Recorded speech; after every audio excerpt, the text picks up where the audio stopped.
ഇവിടെ തെരഞ്ഞെടുപ്പ് നടക്കുന്ന സമയത്താണ് പിണറായി വിജയൻ ദുബായി പോയത്. എന്നെക്കൊണ്ട് അത് പറയിപ്പിക്കാൻ വേണ്ടിയാണ് ചോദിച്ചത്. അല്ല, ഇവിടെ തിരഞ്ഞെടുപ്പ് നടക്കുകയാണ്.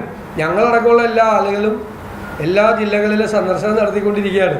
പാർട്ടിക്ക് വേണ്ടി പ്രചരണം പോലും നടത്താതെ പിണറായി വിജയൻ ദുബായിക്ക് പോയല്ലോ. അതെന്താണ് കാര്യം? ഞാൻ ഇതുവരെ പറഞ്ഞില്ല. ഈ ചോദ്യം നിങ്ങളുടെ ഭാഗത്തുനിന്ന് വെച്ചാൽ മനസ്സിലായില്ല. ചോദിച്ചതുകൊണ്ട് ഞാൻ ചോദിച്ചതാണ്. രാഹുൽ ഗാന്ധി ജർമ്മനി പോകുന്നതിന് എന്തോ കുഴപ്പം? അത് നേരത്തെ ചെയ്ത അക്കാഡമിക് ആയിട്ടുള്ള പരിപാടികൾക്കാണ് അദ്ദേഹം പോകുന്നത്. അവിടെ മുന്നണിയൊക്കെ നയിക്കാൻ പാർട്ടി ഉണ്ടല്ലോ, പാർട്ടി നയിക്കുന്നുണ്ട്. വളരെ ശക്തമായി പാർലമെൻറ്റിനകത്തും പുറത്തും ഞങ്ങൾ പോരാടുന്നുണ്ട്. സമരങ്ങളുണ്ട്. ഇന്ത്യ വ്യാപകമായി സമരങ്ങൾ നടക്കുന്നുണ്ട്. മുൻകൂട്ടി നിശ്ചയിച്ച പരിപാടിക്ക് ജർമ്മനിയിൽ അദ്ദേഹം പോയ വലിയ കുഴപ്പമാണ്. തെരഞ്ഞെടുപ്പ് നടക്കുമ്പോൾ പിണറായി വിജയന് പോവാം ദുബായിൽ. വളരെ മോശമായിപ്പോയി. ആ തെരഞ്ഞെടുപ്പ് നടന്ന സമയത്ത് പാർട്ടി സ്ഥാനാർത്ഥികൾക്ക് വേണ്ടി പ്രചരണം നടത്താതെ ദുബായി പോയിരുന്നു. എന്നെക്കൊണ്ട് പുള്ളി അത് പറയിപ്പിച്ച്. ഞാൻ ഇതുവരെ അത് പറയായിരുന്ന. ശരി.